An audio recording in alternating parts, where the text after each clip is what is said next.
The ninth spirit in this order is Paimon, a great king and very obedient unto Lucifer. He appeareth in the form of a man, sitting upon a dromedary, with a crown most glorious upon his head. There goeth before him also a host of spirits, like men with trumpets and well-sounding cymbals, and all other sorts of musical instruments.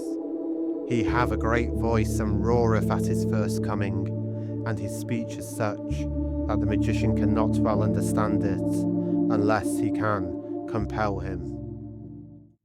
This description is from the 17th century grimoire, known as the Ars Goetia. Now, to understand that passage, we must first understand the book it comes from. The Ars Goetia roughly translates from the ancient Greek to the art of sorcery or witchcraft, and it serves as the first book of the Lesser Key of Solomon. This Renaissance-era magical manual details how to summon, bind, and command 72 demonic or Goetic spirits. The grimoire treats these spirits as independent external forces, but out of those 72 spirits, few hold the terrible prestige of the one that we are going to focus on today. This is a brief overview of King Paimon, tracing his evolution from a 15th century manuscript to a modern psychological archetype. The earliest known record of Paimon appears in the 15th century French manuscript entitled The Book of Spirits. While this text pseudographically attributes its authorship to the biblical King Solomon himself, the true medieval author remains a complete mystery. Within these ancient pages, the name is spelled Paimon, and he is catalogued as the fifth spirit. Here Paimon is noted as one of the principal spirits ruling the West, the exact direction a summoner is instructed to face if they wish to speak with the spirit. Interestingly, this text specifies that Paimon appears not as a man, but as a resplendent, crowned woman riding upon a camel. According to the manuscript, this entity rules 25 legions of spirits. Paimon's function was to truthfully answer any questions asked of him, reveal hidden treasures, and grant the magician political lordships and elevated social status. If we fast forward to the late 16th century, Paimon's lore undergoes a massive expansion. In 1577, a Dutch physician named Johann Weyer published his famous text, the Pseudo-Monarchia Daemonum, or the False Monarchy of Demons. It is right here that Paimon's iconic modern imagery is officially solidified. Weyer documented him no longer as a crowned woman, but as a male entity with a distinctly effeminate face, wearing a glorious crown, riding a dromedary camel, and preceded by a phantom orchestra. In this text, his host scales up dramatically to command 200 legions of spirits. Paimon sits as a 22nd spirit, and the summoner is also instructed to look towards the northwest rather than the west. Weyer also elaborated on Paimon's volatile personality. He arrives as a roaring, perplexing spirit who must be actively compelled by the conjurer to become intelligible. This version retains all of his original functions from the Book of Spirits, but expands on them to include the ability to grant good familiars, the hidden structures of the earth and its elements, the origin and determination of the winds, and the nature of the abyss, but also a darker, theological twist. In this text, Paimon is fiercely and blindly obedient to Lucifer above all other infernal kings. But to understand why this book even exists, you have to understand the man behind it. Johann Weyer was a Protestant Christian and an avid opponent of the Inquisition and the brutal witch trials of the time. He didn't necessarily believe the common people being prosecuted were actually evoking demonic kings. Instead, he argued that they were likely suffering from mental illness. This did not mean Weyer did not believe in demons.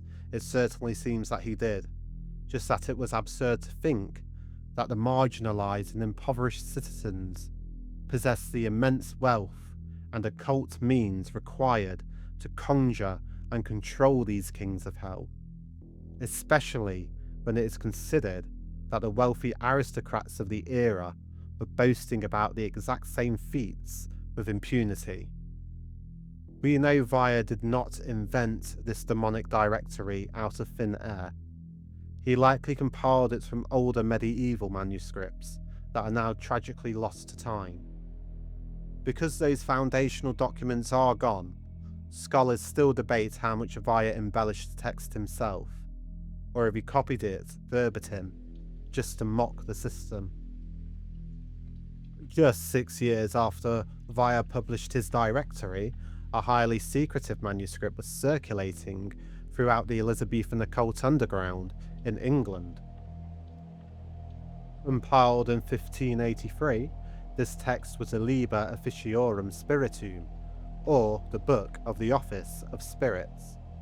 In this manuscript, our entity undergoes another linguistic evolution, with his name explicitly spelled Paimon, swapping the traditional I for a Y.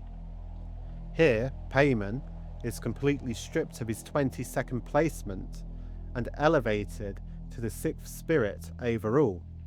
While he remains firmly established as a principal king of the West, his ritual lore takes a bizarre, highly detailed turn.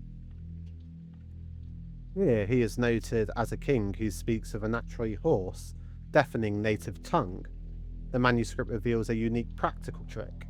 The summoner is instructed to literally throw a piece of paper at Paimon, inscribed with a command to force the spirit to speak plainly so he can be understood. The text notes that this ritual can only take place during a specific window of time, stating that these entities may appear from the 3rd hour to the 12th hour following. While he retains his iconic crowned female countenance while riding his camel, this text introduces a completely new shape-shifting ability. If the magician compels him by divine power, Paimon will shed his royal attire and manifest into the terrifying likeness of a soldier. Fascinatingly, for a spirit named for his vast intellect, this specific entry mentions no independent individual functions or teaching abilities for Paimon. Instead, his only power manifests when he is attended by his court. He arrives alongside a messenger named Belfirth, a spirit named Rombalance, and 2 other powerful rulers, King Barson and the notorious King Belial.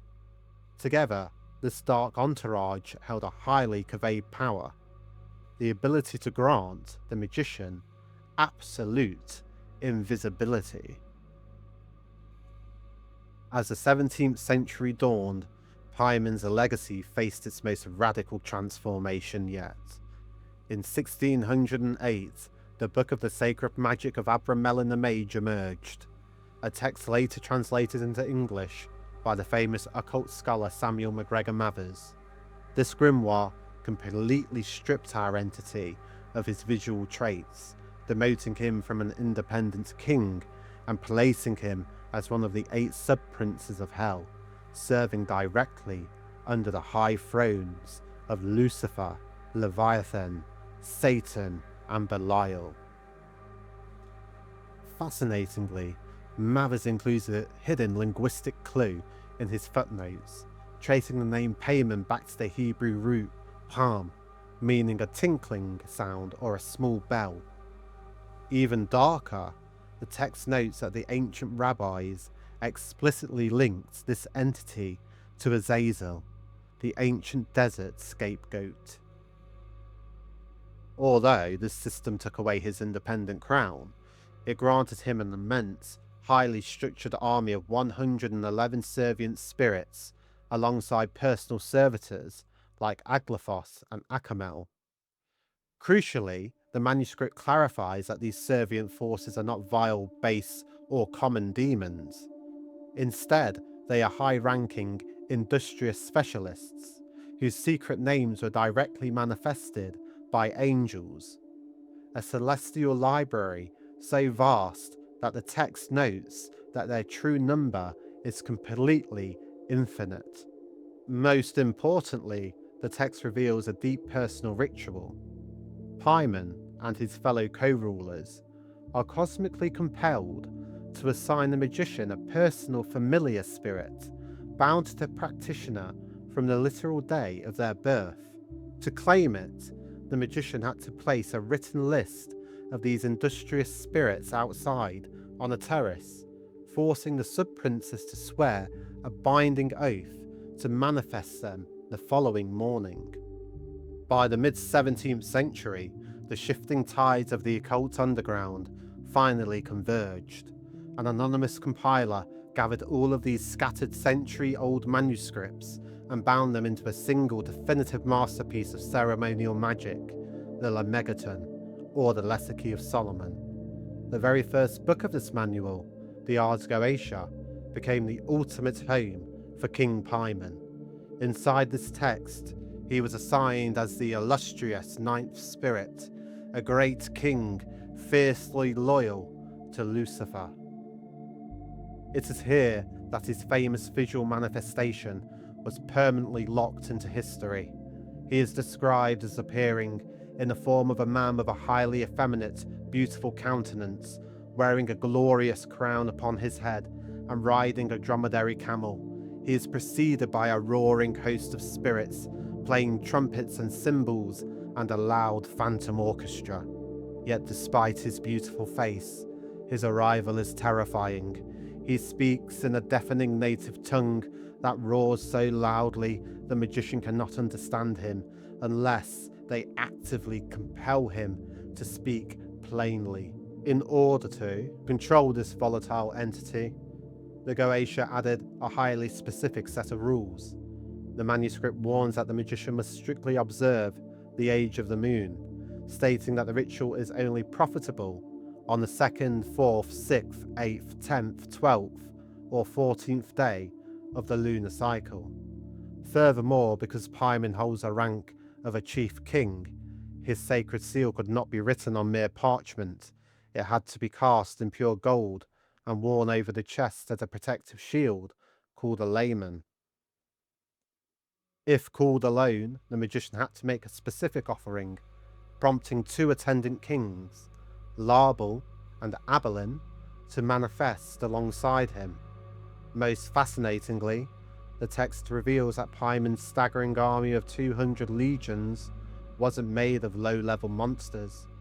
Instead, they were highly structured celestial forces, split cleanly between the fallen order of angels and the order of potentates.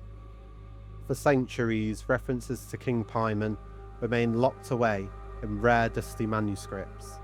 Today, however, he has breached modern pop culture as a central, terrifying entity behind Ari Aster's hit psychological horror film, Hereditary. But the director didn't just invent a Hollywood monster, he hid real historical markers throughout the film.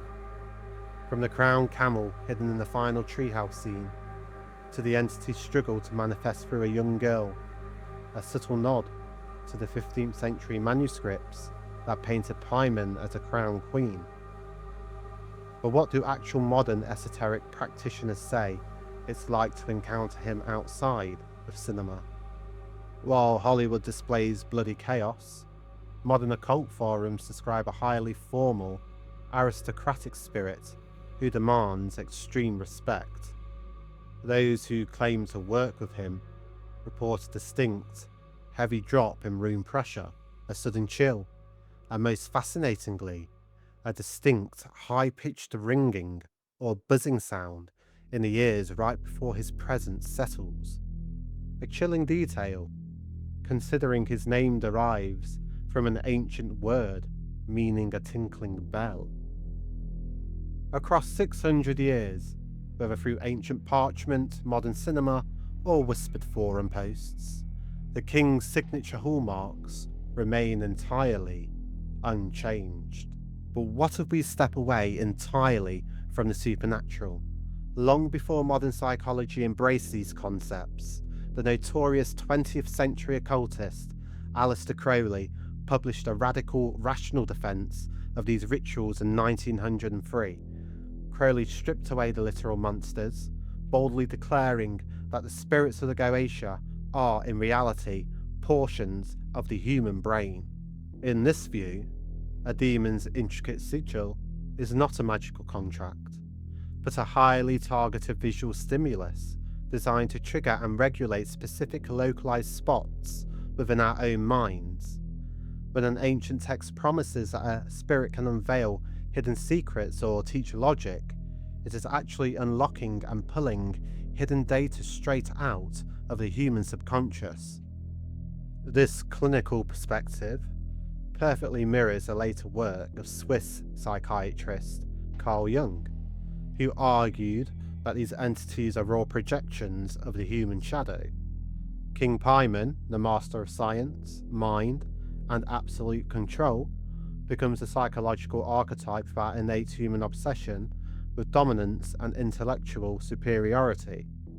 In this light, summoning him is not a supernatural ritual, but a dangerous descent into the unconscious, a direct psychological confrontation with the parts of our own brain that desperately want to rule over everything. Thank you for walking through the dark with us today. If you want to continue lighting the path into the 72 hidden spirits of the Goetia, make sure to subscribe and leave a comment down below on which entity or topic to uncover next. This has been the Arcane Lantern. Until next time, keep your light burning.